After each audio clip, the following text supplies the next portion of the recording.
नमस्कार नमस्कार नमस्कार। आज वार्षिक स्नेहसंमेलन आणि पारितोषिक वितरण समारंभ या कार्यक्रमाच्या निमित्तानं आवर्जून उपस्थित असणारे नगर शहरातील प्रतिथयश डॉक्टर श्री राहुल अग्रवाल आणि डॉक्टर सौ दीपी अग्रवाल या कार्यक्रमासाठी आवर्जून उपस्थित असणारे या संस्थेचे अध्यक्ष, सर्व पदाधिकारी, या महाविद्यालयाचे प्राचार्य, सर्व शिक्षक, विद्यार्थी, पालक, बंधू आणि भगिनींनो, मी असं खास तुम्हाला काही वेगळं मार्गदर्शन करायला आलेलं नाही आहे। तुम्ही हे असं वागा, असं वागू नका, असं करा, असं करू नका, हे सांगण्यासाठी सुद्धा मी इथं आलेलो नाही आहे। मला काही मोजक्या गोष्टी तुमच्यासोबत शेअर करायच्या। आज तुम्ही शालेय जीवनामध्ये आहात, महाविद्यालयीन आयुष्यामध्ये आहात, आणि हेच दिवस आहेत उंच भरारी घेण्याचे, आणि हेच दिवस आहेत पाय घसरण्याचे। या वयामध्ये पाय घसरू द्यायचे की या वयामध्ये उंच भरारी घ्यायची? मला वाटतं याचा विचार ॲज अ स्टुडंट म्हणून या आयुष्यामध्ये आपण केला पाहिजे। आज तुम्ही डॉक्टरांचं भाषण ऐकलं, डॉक्टर मॅडम इथे बोलल्या। आता काही जणांना वाटेल आपण पण डॉक्टर झालं पाहिजे।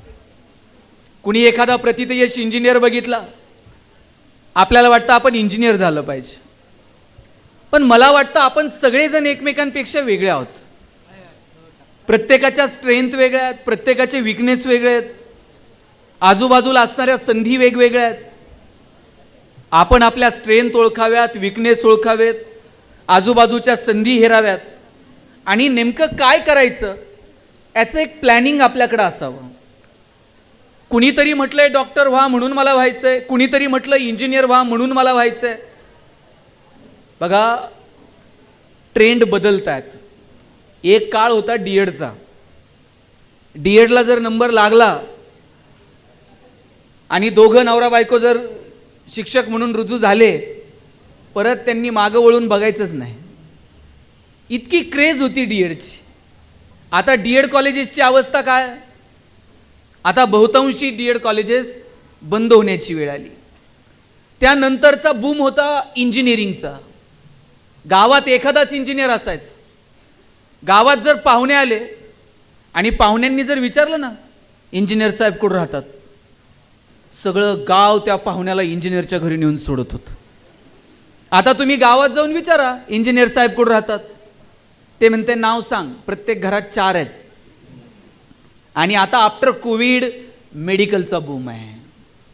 प्रत्येक आईबापाला वाटतंय पोरगं मेडिकललाच गेलं पाहिजे। बरं, नाही भारतात नंबर लागला तर म्हणते रशियात जाऊ द्या, पण त्यानं काही करून मेडिकललाच गेलं पाहिजे।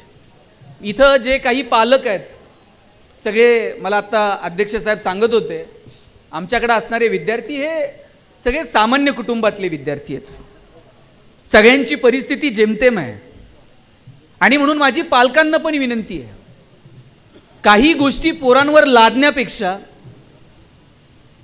त्यांच्यातल्या स्ट्रेंथ विकनेस ओळखून त्यांना संधी देता येईल का, हा विचार आपण करायला हवा। पोरांनो, आमच्याकडे एक सर्कस चालते पुण्यात, आणि त्या सर्कसमध्ये रोज वाघ सिंहाचे प्रयोग चालतात। आणि एक लहान मुलगा कुत्र्याचं पिल्लू घेऊन आलं सर्कसमध्ये, आणि त्या सर्कसच्या मॅनेजरला म्हटला, उद्या पहिला प्रयोग या पिल्लाचा झाला पाहिजे। सर्कसचा मॅनेजर म्हटला, लोक वाघ सिंह बघायला येतात, हे पिल्लू कोण बघल? नाही, म्हटला हे पिल्लू विशेष पिल्लू आहे। म्हटले काय विशेष आहे? म्हणे ते सुंदर पियानो वाजवतं। सर्कसचा मॅनेजर म्हटला पियानो वाजवतं? त्या पोरानं बॅगमधनं पियानो काढला, पियानो असा त्या पिल्लाच्या समोर ठेवला, ते पिल्लू सुंदर पियानो वाजवायला लागला। मॅनेजर म्हटला उद्या पहिला प्रयोग या पिल्लाचा होणार। दोघांमध्ये गप्पा सुरूच होत्या, तेवढ्यात एक मोठं कुत्रं तिथे आलं। पिल्लाला असं दातात उचललं, रागात अशी पियानोवरती लात मारली, आणि जोरात त्या पिल्लाला घेऊन हॉलच्या बाहेर निघून गेलं। सर्कसच्या मॅनेजरनं विचारलं, हे कोण आहे आणि एवढा राग का? त्यानं सांगितलं, ये इसकी माँ है और इसे डॉक्टर बनाना चाहती है. आपल्याकडे नियम आहे का? ज्याला डॉक्टर व्हायचंय त्यानं पियानो वाजवायचा नाही, ज्याला पियानो वाजवते तो त्यानं डॉक्टर व्हायचं नाही. काल अरे 18 वर्षाचा एक मुलगा बुद्धिबळाच्या क्षेत्रामध्ये जगात त्यानं स्वतःचं नाव कमवलं. आणि आपण ते रील्स जर बघितले असतील, त्याच्या वडिलांना जेव्हा कळालं की अरे हा जगज्जेता झालाय, काय त्या वडिलांच्या डोळ्यातली भावना होती. पोरांनो, उद्या तुमच्यापैकी जर कोण कलेक्टर झालं ना, लाल दिव्याच्या गाडीत बसून यालीत, प्राचार्य सर तुम्हाला फोन करतील, सर तुम्ही आमच्या कॉलेजचे विद्यार्थी आहात, जरा पारितोषिक वितरणाला याल का? पोरींनो, उद्या जर तुमच्यापैकी कोण IPS झालं, तुमच्या गाडीचं दार उघडायला पण शिपाई असेल. आणि अशी बाहेर तुमच्या ऑफिसच्या बाहेर पाटी लागलेली असेल, पोलीस अधीक्षक अहिल्यानगर. काय शाळेतनं फोन आल्यावर याल की नाही कार्यक्रमाला? याल ना? आणि मी जर काही काम घेऊन आलो तर करताल का? पण याच्यासाठी तुम्हाला करायचंय काय? इकडचा डोंगर उचलून तिकडे ठेवायचा आहे. पुढची जी 5-10 वर्ष आहेत ना पोरांनो, थोडंसं गांभीर्यानं तुम्ही तुमच्या आयुष्याकडे बघा. आपली परिस्थिती सामान्य असेल, गरिबीत जन्माला आलो, आपली चूक आहे का? आपल्या हातात आहे का कोणत्या कुटुंबात जन्माला यायचं, कोणत्या जाती धर्मात जन्माला यायचं, कोणत्या गावात कोणत्या जिल्ह्यात जन्माला यायचं? गरिबीत जन्माला आलो, आपली चूक नाही. पण आपण जर गरिबीत मेलो तर ती मात्र आपली चूक आहे. गरिबीत मरायचं. आणि कुणी जर तुम्हाला सांगत असेल ना, ते श्रीमंताला कुठं झोप आहे का, आणि पैशात कुठं सुख आहे का, आणि पैशाला कोण कोंबडी तर खाते का, त्याला म्हणायचे तुझ्याकडेच ठेव. हे असं सांगून तरुण पोरांना अकार्यक्षम बनवण्याचा धंदा कुणीही करू नये. या वयापासून पोरांना सांगा, 4 पैसे कमवण्याची ताकद ठेव. आयुष्यातले बहुतांशी समस्या ह्या पैशानं सुटतात. चांगले मजबूत पैसे कमव. फक्त एक वाक्य आयुष्यभर लक्षात ठेवा, जोडून या धन उत्तम व्यवहार आहे. पैसे कमवायचे पण आपला व्यवहार उत्तम असला पाहिजे. माझे वडील तर सांगतात, वाईट मार्गाने मिळवलेलं धन म्हणजे प्रेतावरची फुलं आहेत. हसूही देत नाहीत आणि रडूही देत नाहीत. चांगल्या मार्गाने मजबूत पैसे कमवायचे आणि योग्य ठिकाणी खर्च सुद्धा करायचे. साहेब, काहींना फक्त कमवायचं कळतंय. क्रेडिटेडचा मेसेज आला ना त्यांना फार आनंद होतो, पण डेबिटेडचा मेसेज आला का त्यांना करमत. घेतलेला श्वास सुद्धा सोडावा लागतो. घेतलेल्या सगळ्या गोष्टी इथे सोडून जायच्यात. आपल्याकडे 2च ऑप्शन आहेत. एक, जाताना कमवलेलं सगळं ठेवून जा, नाहीतर तुकोबारायांसारखं वाटून जा. घेऊन जायची सुविधा आहे का? आणि समजा आपल्याला जाताना जर काही घेऊन जायची सुविधा असती, आपण सोयीनं गेलो असतो का? आपण आपलं तर नेलंच असतं, पण जाता जाता ह्याचं त्याचं आणखी कोणाचं काही घेऊन जाता येईल का, याची तरबीज माणसानं केली असती. आयुष्य खूप सुंदर आहे मुलांनो. जग बदलतंय, त्या बदलत्या जगानुसार बदला. आणि तुमच्यामध्ये प्रचंड एनर्जी आहे. एनर्जी कॉन्झर्वेशनचा नियम आहे. एनर्जी नव्यानं क्रिएट होते का? क्रिएट होते का? डिस्ट्रॉय होते का? ती क्रिएट पण होत नाही आणि डिस्ट्रॉय पण होत नाही. एनर्जी फक्त एका फॉर्म मधून दुसऱ्या फॉर्म मध्ये. आता एखादा फॅन फिरतोय, फॅन फिरताना काय होतं? पोटेन्शियल एनर्जीचं रूपांतर कायनेटिक एनर्जीमध्ये होतं. तशी तुमच्यामध्ये कमालीची एनर्जी आहे. एखादा पोरगा बेंचवर उड्या मारतोय, त्याचा आता उड्या मारणं बंद करायचं. काय कराल? हातपाय बांधून त्याचं उड्या मारणं बंद करता येईल का?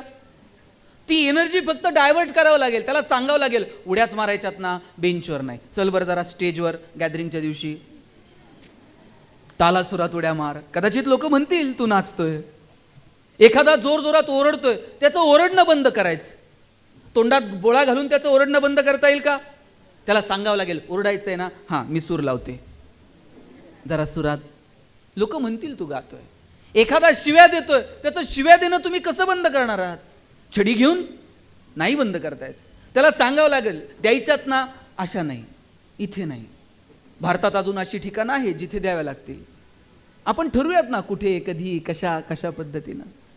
या लेकरांमध्ये असणाऱ्या एनर्जीला कोणत्या दिशेनं घेऊन जायचं, हे सर्वस्वी मला वाटतं 1 ते विद्यार्थी, 2 त्यांचे शिक्षक आणि पालक, या सगळ्यांच्या हातात आहे.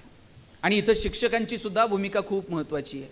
माझी इथे ज्या शिक्षिका बसलेल्या आहेत, मला तुम्हाला एक प्रश्न विचारायचा. दूधवाला जेव्हा तुमच्याकडं मॅडम दूध द्यायला येतो, तुमचं लक्ष कशाकडे असतं? दुधाच्या मापाकडे असतंय, बरोबर? ते पण तुमचं लक्ष पहिल्या मापाकडे नसतं, त्याच्यानंतर ते एक वरतून धार टाकतं स्वतःच्या खुशीनं. आपलं लक्ष त्या दुसऱ्या धारेकडे असतं, त्यानं ती दुसरी धार होती. पहिली तर त्याच्या बापाला द्यावं लागेल, पण वरतून स्वखुशीनं त्यानं ती दुसरी धार ओतली का, त्याच्याकडे आपलं लक्ष असतं. बघा, तुम्हाला सिलेबस कंप्लीट करावं लागेल, पोरांच्या परीक्षा घ्याव्या लागतील, संस्थेच्या परिपत्रकानुसार काम करावं लागेल, शासनाच्या आदेशानुसार जी जबाबदारी देईल ते इच्छा असो नसो तुम्हाला करावी लागते. पण या सगळ्याच्या पलीकडे जाऊन गोरगरिबाची ही पोरं ज्या शाळेत शिकतायत, यांच्यासाठी तुम्ही काही वेगळी धार ओतता का? सिलेबसच्या पलीकडे जाऊन, आपल्या कर्तव्याच्या पलीकडे जाऊन यांच्या जडणघडणीसाठी तुम्ही काही वेगळी भूमिका घेता का? मला वाटतं याच्याकडे समाजाचं लक्ष असतं. आणि म्हणून माझी सगळ्या शिक्षकांना विनंती आहे, गोरगरिबाची पोरं शिकली पाहिजेत. लक्षात घ्या, ही पोरं जर शिक्षक इतकं पवित्र क्षेत्र कोणतं आहे मला सांगा. अहो, यातला कोणताही पोरगा अधिकारी होऊ द्या. मॅडम, तुम्ही जर भाजी मंडईत जर कुठं दिसलात ना, ते पटकन गाडी थांबून पायाला हात लावताय, मॅडम तुम्ही मला शिकवायला होतात. आणि कुणाच्या नशिबात आहे मला सांगा? हे फक्त आणि फक्त शिक्षकाच्या नशिबात आहे हे सगळं. तुम्ही म्हणाल आता पोरं बदलली आहेत, पहिल्यासारखा रिस्पेक्ट राहायला नाही. मला खात्री आहे आजही पोरं चांगली आहेत. तुम्ही सगळे बसून घ्या, एकही बोलणार नाही, बरोबर की नाही? शिक्षकांनी उभंच राहिलं पाहिजे का तुमच्या शेजारी? याच्यापेक्षा काय आपल्याकडनं? तुम्ही शांत बसावं म्हणून जर शिक्षकांना उभं राहावं लागत असेल तर पोरांनो, आपलं किती दुर्दैव आहे. शिक्षकांनी असं दिमाखात बसलं पाहिजे खुर्चीवरती, आणि तरीही तुम्ही चुळबुळ न करणं हा विद्यार्थी म्हणून आपला विजय. तुम्ही बसणार का शांत पुढचा अर्धा तास? बघू हा, मुलं शांत बसतायत का मुली? मग सरांनी तुम्हीच खाली बसलं तरी चालेल, बरं नाही दिसत की नाही? बसा मॅडम तुम्ही सगळेजण खाली. बघू आता मुलं शांत बसतायत का मुली शांत बसतायत. आणि माझी खात्री आहे, ते बघा तिकडं 2-4 जण बोलतायतच, एक तरी मुलगी बोलतीये का? याच्यामुळे तुमची लग्न होत नाहीयेत. मुलीच्या आईवडिलाला टेन्शन नाही सर, एवढं हल्ली मुलाच्या आईवडिलाला टेन्शन आहे. प्रत्येक गावात 30 ते 35 वयोगटातली किमान 5-50 पोरं बिनलग्नाची आहेत. तुम्हाला राग आला का मुलींचं कौतुक केल्यावर? हो रे, राग आला का? राग यायचं काय कारण आहे? त्या किती हुशार असल्या तरी शेवटी तुम्हालाच मिळणार आहेत. फक्त आतापर्यंत चॉईस तुमच्याकडे होता, इथून पुढे चॉईस यांच्याकडे असणार आहे. या 5-6 जणी कुठेतरी सेटल होतील, सुट्टीला कधीतरी नगरला येतील, एकमेकीला फोन करतील, ए चल जरा पुण्याला जाऊन येऊ. मग ती मैत्रिणी विचारेल, बाई काय पुण्याला? ते मुलाचे वडील 2-3 महिने झाले फोन करतायत, मुलगा बघून जा, मुलगा बघून जा. हा 5-6 जणी अशी गाडी घेऊन मुलगा बघायला निघणार. आपला भाऊ कुठेतरी दारात रांगोळी काढत असणार, आपण आरशाच्या पुढे इनबिन करून उभं राहायचं. त्या येणार असं सोफ्यावर पायावर पाय टाकून बसणार, आपण चहान पोहे घेऊन जायचे. ती असं डोळ्यात डोळे घालून विचारणार, का रे स्वयंपाक जमतो का? पोरींनी जर होकार दिला तर लग्न ठरतील, अशी इथून पुढची परिस्थिती आहे. आमच्याकडे तर साहेब 35 वय झाले, एकच लग्न जमेना. त्याच्या मित्रानं सांगितलं, म्हटलं तू टेन्शन नको घेऊ, मुलीकडचे बघायला आले ना पगार वाढवून सांगायचा. म्हटलं मुलीच्या वडिलांनी विचारलं पगार किती? बरं यांना अंदाज घेऊन सांगायचं ना. हे म्हणताय 1.5 लाख. मुलीचे वडील म्हणले तुझ्याकडे बघून तर वाटत नाही 1.5 लाख असेल. हे म्हणते नाही, तसा फिक्स 1.5 लाख आहे, कटिंग करून 8,000 हातात देतो. म्हटलं तुम्ही किती दिवस फसवणार? अरे लात मारील तिथून पाणी काढेल अशी ताकद पोरांनो तुमच्यात असली पाहिजे. उद्योगात या, व्यवसायात या, व्यापारात या. भारत ही जगातली सगळ्यात मोठी बाजारपेठ आहे. बरं, सगळ्या जगाला कळालंय भारत ही मोठी बाजारपेठ आहे आणि आपण तिला युटिलाइज केलं पाहिजे. चायनाला कळतंय भारतात आणून काय विकायचं. सकाळी उठल्यापासून रात्री झोपेपर्यंत भारतीयांना जे जे लागतं त्या सगळ्या गोष्टीचं प्रोडक्शन हल्ली चायना करते. जपानला कळतंय भारतात आणून कोणतं इलेक्ट्रॉनिक गॅजेट्स विकायचे. अमेरिकेला कळतंय भारताला काय प्रोव्हाइड करायचं. इस्रायल सारखा एवढासा देश आहे हो, पण शेतीच्या क्षेत्रात कुठे निघून गेला. आणि काय कारण आहे? ही माणसं बदलत राहिली, नवनवीन टेक्नॉलॉजी स्वीकारत राहिली, जाहिरातीच्या नवनवीन प्रणाली स्वीकारल्या. जग हे एक मोठी बाजारपेठ आहे असं समजून या मानसिकतेतून या लोकांनी काम केलं. पण आमच्या डोक्यात एकच आहे, नोकरी लागली पाहिजे. ह्याच्या पाया पड, त्याची चिठ्ठी आण, मार्केट कमिटीत तर लागलं पाहिजे, बँकेत तर चिटकलं पाहिजे, पतसंस्थेवर तर लागलं पाहिजे. या मानसिकतेतून आम्ही कधी बाहेर येणार आहोत? तुमच्यापैकी 10-5 पोरांना वाटलं पाहिजे, चला आम्ही एकत्र येऊ, पर्यटनाची एखादी संस्था सुरू करू, जगातली लोक नगरला आली पाहिजेत, कधीतरी भुईकोट किल्ल्याला गेली पाहिजेत, फर्याबागला गेली पाहिजेत, मेहरबाबाला गेली पाहिजेत, इथं येऊन 4 दिवस राहिली पाहिजेत, शिर्डी शिंगणापूर करून पुन्हा त्यांनी नगरला मुक्कामी आलं पाहिजे. का ही मानसिकता आमची विकसित होत नाही? तुम्ही विना पाटील नाव ऐकलंय का मुलींनो? केसरी टूर्स नाव ऐकलंय? 750-850 कोटी रुपये उलाढालाय. आणि काय व्यवसाय? लोकांना फिरायला घेऊन जाणं. का आम्ही हे बदल करायचे नाही? मी जेजुरीला गेलो होतो, 4-5 मुलं मुली तिथं आले होते आणि ते जेजुरी गडाचे फोटो काढत होते. मी त्यातल्या एकाला विचारलं, काय करता रे फोटो काढून? पोरगा मला म्हटला, दादा किती दिवस बॅनर लावायचे, चलो दुबई, चलो सिंगापूर. म्हटलं मग? म्हटलं मी दुबईत बॅनर लावणार आहे, चलो जेजुरी. दुबईतली लोक जेजुरीत आणतो का नाही बघा म्हटलं. आणि म्हटलं आणून करणार काय? काय नाही म्हणला, खालून वर गडाव त्यांना पाय घेऊन जाणार आणि एकदा का ते घामाघूम झाले मग त्यांना लेक्चर देणार किती कॅलरीज बर्न झाल्या. आणि रात्री म्हणला 2-2 हजार रुपये तिकीट काढून त्यांना जागरण गोंधळ ऐकायला लावतो का नाही बघा म्हटलं. असं वाजून बाजारात तुम्हाला खणखणीत नाणं विकता आलं पाहिजे. म्हणून विक्रीची कौशल्य आत्मसात करा. अरे ज्यानं कुणी 20 रुपये लिटरनं पाणी विकायला सुरू केलं असेल बाटलीत, लोकांनी वेड्यात काढलं असेल की अरे पाणी कुठे विकायची गोष्ट आहे का?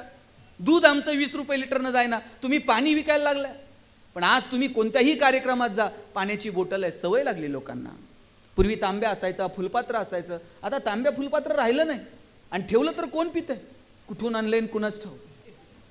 तांब्या फुलपात्र मला वाटतं फार तर हल्ली सुपारी आणि साखरपुड्यात अजून असेल आणि काही दिवसानं तिथं पण दिसणार नाही. गुरुजी सांगणार, मुलाचे मामा बाटली घेऊन या. काळ बदलतोय. हा कॅमेरा कोणत्या कंपनीचा आहे दादा? पाणी कोणत्या? आता कॉडॅक आहे का हो बाजारात? आता कॉडॅक दिसत. आणि एक काळ काय होता? फक्त कॉडॅक. कॉडॅकचा इतका जमाना होता, ही जी पिढी आहे ना, यांचे सगळ्यांचे लग्नाचे अल्बम चेक करा, 100% कॉडॅक. आणि त्यात रोल असायचा, 36च फोटो निघायचे. आणि म्हणजे नेमका नवरा नवरी हार घालायला आणि फोटोग्राफरचा रोल संपायला 6-6 महिने अल्बम मिळत नव्हते. नवरदेवाने जर विचारलं त्या अल्बमचं काय झालं, फोटोग्राफर म्हणणार फोटो धुवायला दिलेत.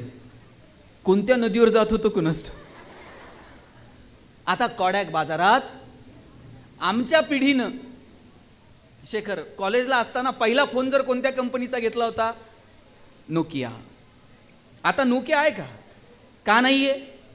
अँड्रॉइड टेक्नॉलॉजी नोकियानं स्वीकारली नाही म्हणून नोकिया बाजारात नाही. तुम्ही नवीन तंत्रज्ञान जर स्वीकारलं नाही तर तुम्ही टिकू शकणार नाही. मला आठवतंय 4 वाजता मराठी पिक्चर लागायचा टीव्हीला. धूमधडाका, थरथराट, लक्ष्मीकांत बेर्डे, अशोक सराफ आणि मध्येच एक जाहिरात लागायची. आता तुम्हाला ती आठवत नसेल पण तुमच्या सगळ्या शिक्षकांची जाहिरात पाठ असणार. लाईफ बॉय है जहा, मागून आवाज आला, तंदुरुस्ती है वहा. आणि लाईफ बॉयच्या जाहिरातीमध्ये फुटबॉल खेळणारी पोरं दाखवली होती. भारतामध्ये कधीच फुटबॉलची क्रेज नव्हती, पण लाईफ बॉयला विचारायचं कोणी? मोनोपोली होती त्यांची बाजारात. पण त्यानंतर लक्स मार्केटमध्ये आला आणि आता लक्सची जाहिरात कोण करत होतं? त्यावेळेस जरा राजा हिंदुस्तानी पिक्चर आलेला, करिश्मा कपूर एकदम फॉर्ममध्ये होती. लक्सनं करिश्मा कपूरला ब्रँड अँबॅसेडर केलं. आता लक्सनं करिश्मा कपूरला ब्रँड अँबॅसेडर केल्यावर फुटबॉल खेळणाऱ्या पोरांकडे कोण बघताय का? लक्सनं आपलं मार्केट तयार केलं. आता लाईफ बॉयला कळलं आपल्याला जर टिकायचं असेल तर आपल्याला बदलावं लागेल. त्यांनी लाईफ बॉय गोल्ड नावाचा गुळगुळीत साबण बाजारात आणला आणि त्याची जाहिरात कोण करत होतं? आता फुटबॉल खेळणारी पोरं नाहीत, लाईफ बॉय गोल्डची जाहिरात करत होता कॉलेजचा एक तरुण मुलगा आणि मुलगी. मुलगी गाडीवरनं उतरते, रागात घरी निघून जाते. मुलगा विचारतो काय झालं, मुलगी सांगते पसीने की बदबू से परेशान. पोरगा घरी जातो, लाईफ बॉय गोल्ड आंघोळ करून येतो. या लोकांना कळलं आपण बदललं पाहिजे. कोविडमध्ये डॉक्टर साहेब एक तरी साबण अशी जाहिरात करत होता का आमचा साबण सुगंधी आहे? कोणता साबण अशी जाहिरात करत होता का हा साबण लावल्यावर तुम्ही गोरे व्हाल? कोविडमध्ये कुणाला गोरं व्हायचं पडलं होतं? इथं प्रत्येक साबण एकच जाहिरात करत होता, 99.9% कीटाणू से मुक्ती. कोविडमध्ये संतूर मम्मी बिम्मी सगळं बंद, फक्त कीटाणू आणि मुक्ती. आणि साहेब मला मोती साबणाचं गणित अजून समजलेलं नाही. मोती वर्षभर कुठं असतंय काय माहित, ते दिवाळीलाच येत आहे. वर्षभर झोपतंय, दिवाळीला म्हणतंय उठा उठा. मोती साबणानं आंघोळ करायची त्यानं ठरवून घेतलंय. वर्षभर कोणाला काय करायचे ते करू दे, आपलं मार्केट दिवाळीला. तुम्हाला मार्केट कळलं पाहिजे, तुम्हाला बाजारातली व्यवस्था कळली पाहिजे, मार्केटिंगच्या नवनवीन प्रणाली तुम्ही विकसित केल्या पाहिजेत, नवनवीन तंत्रज्ञान आत्मसात केलं पाहिजे. पण आपलं झालंय काय माहितीये का, आम्ही सगळेच जबाबदार आहोत. आम्ही हंटर घेऊन पोरांच्या मागे लागलोय, एवढेच मार्क पडले पाहिजेत. 89% मार्क पडले तरी आई बापाला टेन्शन आहे. मी म्हटलं एवढं टेन्शन का? नाही म्हणले पोराला 90 पडले नाहीत. म्हटलं तुम्हाला दोघांना 10वीत किती होते? आईच्या आणि बापाच्या मार्काची बेरीज केली तरी 90 होत नव्हती. आणि त्यांना 90 मिळाले नाही, मुलाला याचं टेन्शन होतं. मार्क जरूर मिळवा, मार्क मिळू नका या मताचा मी नाही, पण केवळ आणि केवळ तुमच्या गुणपत्रिकेला आली गुणांची सूज म्हणजे तुमची गुणवत्ता नाही. ठराविक एखादी एक्झाम डोळ्यासमोर ठेवायची, नीट क्रॅक करायची, सीईटी क्रॅक करायची, अमुक एखाद्या कॉलेजला आपण कधी 7-8 डोळे उघडे ठेवून समाजाकडे बघणार आहोत? पोरांनो, तुम्हाला समाजातले प्रश्न कळले पाहिजेत, समस्या कळल्या पाहिजेत, माणसं कळाली पाहिजेत, निसर्ग समजला पाहिजे, समाज कळाला पाहिजे, अर्थकारण समजलं पाहिजे. मी आत्ता चेंबूरला डॉक्टर होमी भाभा इन्स्टिट्यूट आहे, तिथे व्याख्यानाला गेलो होतो 6 महिन्यापूर्वी. सगळे सायंटिस्ट होते आणि तिथली एक एक्झाम असते आणि ती क्रॅक करून मग तिथे ॲडमिशन तुम्हाला मिळतं. गेट थ्रू पण तिथे जात आहेत. साहेब तिथं जे स्टुडंट होते, मला बोटावर मोजणे इतकी पोरं सुद्धा महाराष्ट्रातली मिळाली नाहीत. बहुतांशी मुलं ही पश्चिम बंगाल वगैरे त्या भागातून, त्यांना वाटतंय की आपण सायंटिस्ट व्हावं. आम्ही आमच्या पोरांच्या मनावर डॉक्टर इंजिनियरच्या पलीकडे जाऊन सांगायलाच तयार नाही होत. का वाटत नाही आपल्याला आपण सायंटिस्ट व्हावं? का वाटत नाही उद्योगात यावं? BSc ॲग्री जरी केलं तर पोराला वाटतंय स्पर्धा परीक्षा देऊ आणि अधिकारी होऊ. अधिकारी झाला त्यात काही चूक नाही, चांगली पोरं प्रशासनात आली पाहिजेत, पण BSc ॲग्री झालेल्या 10-5 पोरांना तर वाटलं पाहिजे शेतीत मी काहीतरी बदल करेल. साहेब मी आज कृषी परिषदेचा संचालक म्हणून काम बघतो. 50-60 वर्ष गेली आपल्याला हे कळायला की पाणी हे पाटाला द्यायचं नसतं, पिकाला द्यायचं असतं. आपण 50-60 वर्ष पाटालाच पाणी देत होतो. अरे पाणी पिकाला द्यायचं असतं, मग ड्रीप इरिगेशन वगैरे सिस्टीम पुढे आल्या. आता आम्ही नवीन टेक्नॉलॉजी विकसित केली. शेतकऱ्यानं खांद्यावरती पंप टाकून फवारा नाही मारायचा, त्यानं असं बांधावर बसायचा हातात रिमोट घेऊन आणि ड्रोननी फवारणी करायची. आणि आता नुसती फवारणीच नाही, काही दिवसांनी कांद्याची गोणी सुद्धा ड्रोनला बांधायची, बांधावून थेट भुसाऱ्यात. बदललं पाहिजे आपण, का बदलायचं नाही? आणि हे बदल जर आपण स्वीकारले नाही आणि आपल्या शिक्षणाचा उपयोग समाजातल्या बदलांसाठी जर आपण केला नाही तर काय करायचं? काय आपल्या शिक्षणाचा अर्थ आहे? सायन्स झालेली पोरं अशी ट्रीप बीपला कुठेतरी जातात, शेंगा बिंगा टरपलं ते सगळं खाल्लेलं प्लॅस्टिकच्या पिशवीत बांधतात, 2-4 गाठणी मारून रस्त्याच्या बाहेर फेकून देतात. काय शिकलो आम्ही सगळे?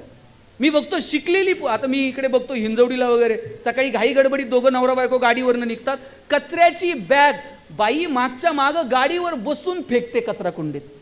मला वाटतं यांनी IT असण्यापेक्षा ऑलिम्पिकला जायला पाहिजे होतं. नेम धरून त्या कचरा कुंडीत बॅग फेकतात.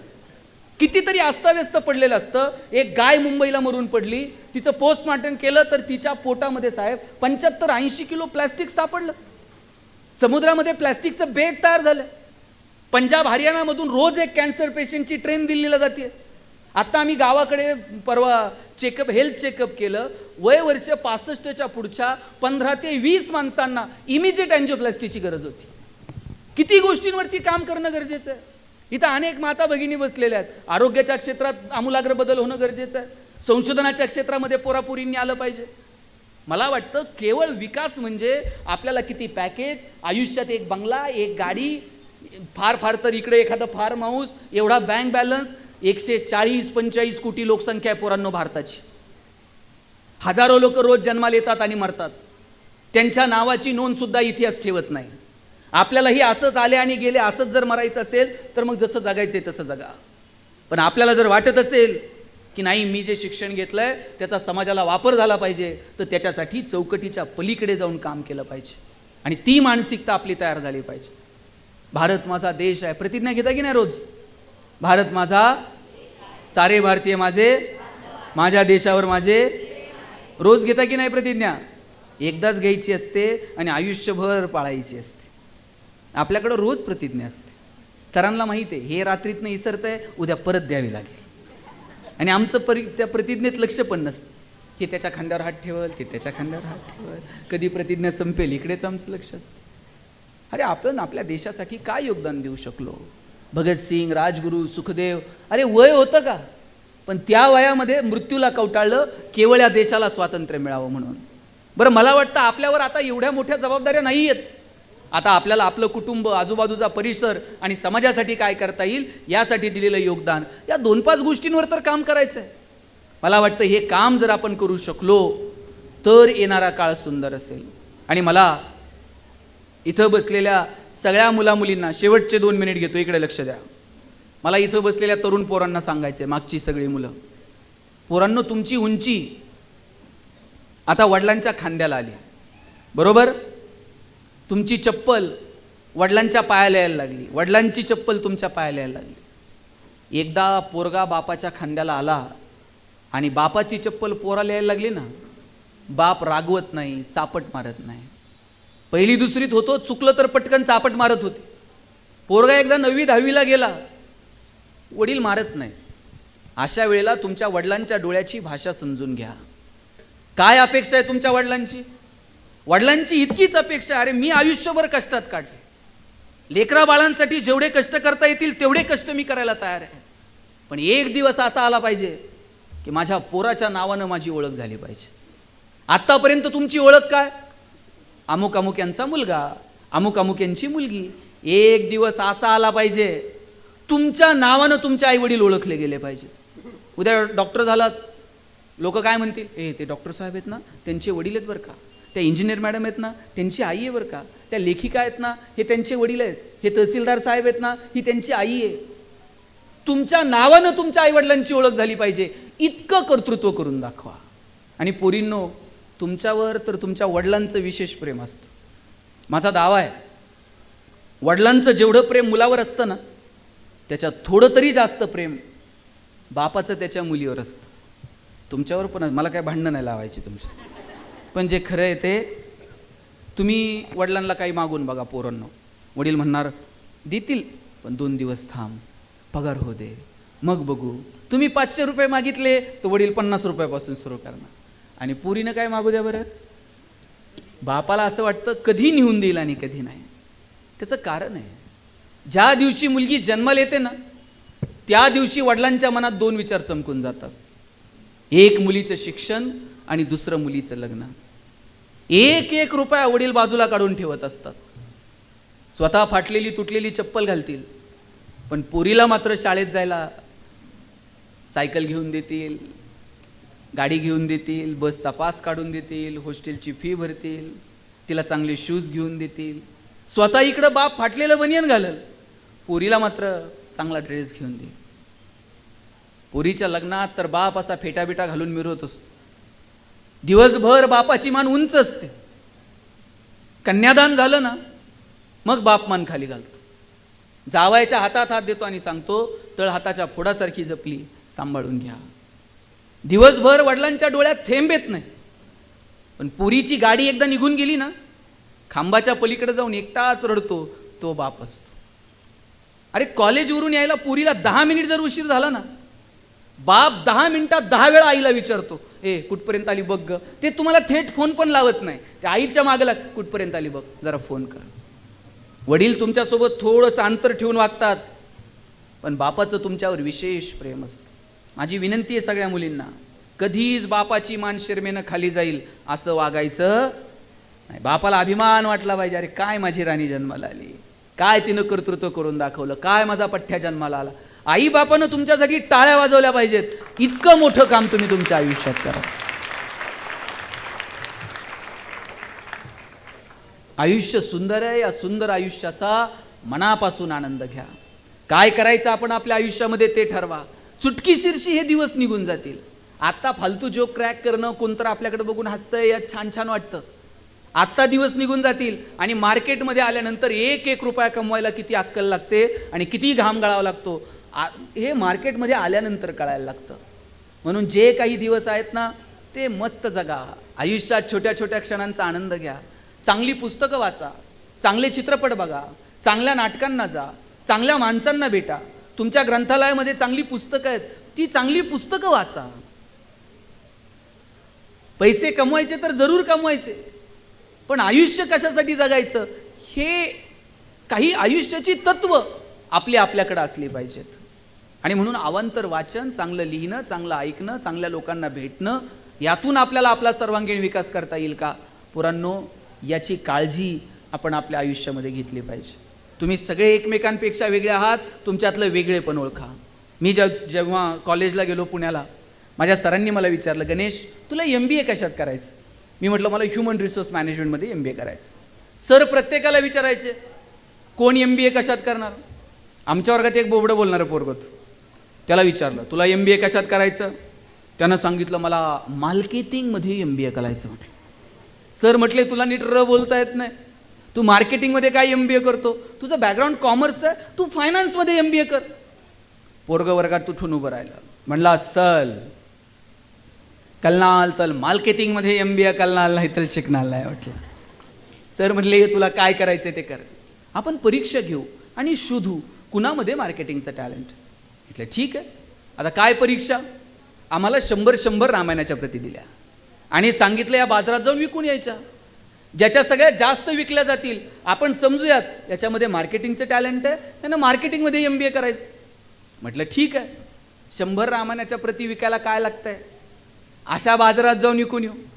8 दिवस बाजारात फिरलो. 9व्या दिवशी वर्गात आलो. सरांनी विचारलं गणेश 100 पैकी किती प्रती गेल्या. म्हटलं 4. राहुल 8, संतोष 10. मार्क मिळवणारी पोरं, पण 20 पेक्षा जास्त प्रती कुणाच्याच गेल्या नाही. बोबडं बोलणारं पोरग मागच्या बाकावर बसायचं. त्याला विचारलं तुझ्या किती गेल्या रे. म्हणला सल 100च्या 100 प्रती विकून आलो. म्हटलं सर म्हटलं केलं काय, मार्केटिंगची कोणती स्ट्रॅटेजी, कोणतं रेफरन्स बुक. म्हटलं काहीच नाही, मी लोकांच्या दालात जायचो, बेल दाबायचो, लोक बाहेर यायची, लोक बाहेर आली की समोर लामायण ठेवायचो आणि सांगायचं हे लामायण विकत घेता का वाचून दाखवू. लोक म्हणायची वाचून नको दाखवू, तुझं रामायण विकत घे. बोबडं बोलणं विकण्याचा आहे का स्ट्रेंथ आहे. दाबून ठेवला असता तर स्ट्रेंथ ठरला असता का. आपण सगळे एकमेकांपेक्षा वेगळे आहोत. आपल्यातलं वेगळेपण ओळखायचं आणि कसं जगायचं हे आपलं आपण ठरवायचं. आणि म्हणून हा गॅदरिंगचा जो माहोल आहे मस्त एन्जॉय करा, छान हसत राहा, खेळत राहा. मी म्हणत नाही तुम्ही 24 तास अभ्यास करा, पण आनंद व्यक्त करत असताना आपण आपली सात्विकता हरवत नाही होत ना याची काळजी घ्यायची. आणि माझी सगळ्या तरुण पोरांना विनंती आहे, पोरांनो तुम्ही समजा बसमधून चाललेला आहात आणि अचानक तुमच्या कॉलेजमधल्या 2-4 मुली बसमध्ये आल्या, गर्दी आहे, त्या गर्दीमध्ये जर त्यांनी तुमच्याकडे बघितलं तर त्यांना सुरक्षित वाटलं पाहिजे. अरे माझ्या कॉलेजची मुलं आहेत, मी इथे सुरक्षित आहेत. गल्लीतून जात असताना रस्त्यावरती तुम्ही 2-5 जण उभे आहात, शाळेतली, गल्लीतली, गावातली, शहरातली एखादी मुलगी तिथून चालली आहे, तुमच्याकडं बघितल्याबरोबर तिला वाटलं पाहिजे अरे इथे 2 वाघासारखी पोरं उभी आहेत, काय कुणाची भीती मला. तिला तुमच्याकडे बघितल्यावर सुरक्षित वाटलं पाहिजे. आणि गल्लीतल्या, गावातल्या, शाळेतल्या, वर्गातल्या मुलीला जर तुमच्याकडे बघून सुरक्षित वाटत नसेल तर तुम्हाला जय भवानी आणि जय शिवाजी म्हणायचा अधिकार नाही, हे तुम्ही लक्षात ठेवा. जितका सन्मान तुम्ही तुमच्या बहिणीचा करता ना, तितकाच सन्मान तुम्ही इतरांच्या बहिणीचा केला पाहिजे. म्हणजे कोणत्या बहिणीसाठी मोर्चे काढावे लागणार नाहीत, कॅन्डल मार्च काढावे लागणार नाहीत. सुंदर आयुष्य आहे, त्या सुंदर आयुष्याचा आनंद घ्या. ज्या ज्या पोरांची परिस्थिती थोडीशी हालाकीची आहे, गरिबीची आहे, त्यांच्यासाठी मला जाताना सांगायचं, अजिबात रडायचं नाही. ज्या ज्या छोट्या छोट्या गोष्टी आहेत त्या छोट्या छोट्या गोष्टींचा आनंद घ्यायचा. तुम्ही नशीबवान आहात की तुम्हाला मदत करणारी माणसं तुमच्यासोबत आहेत. आता बऱ्यापैकी बदल होत आहेत. आम्ही कॉलेजला यायचो, शेखर आम्ही बरोबर होतो, न्यूयॉर्क्सला निघालो ना तिकडनं केडगाववरनं, आम्ही सायकलवर यायचो. ह्या पोरांच्या तब्येती जरा बऱ्या होत्या, आम्ही किडकिडीत होतो. त्या केडगावच्या पुलावर खोशे सर सायकलसुद्धा चढायची नाही. हे सायकल मारत पुढे गेले की आम्ही लोटत तो पूल चढायचा, मग खाली यायचं, न्यूयॉर्क्स कॉलेजपर्यंत जायचं. मजा होती हो, पैसे नव्हते, आनंद मात्र भरभरून होता. केडगावला मी ज्या कॉलनीत राहायचो ना, अख्ख्या कॉलनीत सगळ्यांची घरं स्लॅबची होती, फक्त एकटंच माझं घर पत्र्याचं होतं. मी आईला म्हणायचो, आई सगळ्यांची घरं स्लॅबची, आपलंच पत्र्याचं का? ती म्हणायची, तुझे वडील शिक्षक आहेत म्हणून घर पत्र्याचं. मी म्हणायचो, शासनाचा GR आहे का शिक्षकांनी स्लॅबची घरं बांधायची नाही? ती म्हणायची, तू नशीबवान आहेस, पत्र्याच्या घरात जन्माला आला. मी म्हणायचो, का? ती म्हणायची, बघ, घर गरम व्हायला लागलं का तुला कळतं उन्हाळा सुरू झाला आहे, घर गळायला लागलं का तुला कळतं पावसाळा सुरू झाला आहे. शेजारच्या स्लॅबच्या घरात उन्हाळा कळत नाही, पावसाळा कळत नाही, खास ऋतूंची ओळख व्हावी म्हणून भूगोल शिकवणाऱ्या तुझ्या बापानं असलं मॉडेल उभं केलंय म्हणायचे. पैसे नव्हते, आनंद मात्र भरभरून होता. वडील एक चॉकलेट आणायचे, माझ्या बहिणीच्या हातात द्यायचे आणि म्हणायचे, गणेश आणि तू अर्धा अर्ध करून खा. ताई चॉकलेटचे 2 भाग करायची, एक मोठा आणि एक. ताई चॉकलेटचा मोठा भाग मला द्यायची आणि छोटा स्वतःला ठेवायची. चॉकलेट छोटं होतं पण आभाळा एवढा संस्कार करून गेलं. मोठ्या लोकांनी मोठ्या गोष्टी मोठ्या मनानं छोट्या लोकांना द्यायच्या असतात आणि हे फक्त बहीण करू शकते. म्हणून एकमेकासोबत प्रेमानं वागा. शाळा कॉलेजचे दिवस परत नाही. एका बेंचवर किती जणी बसता?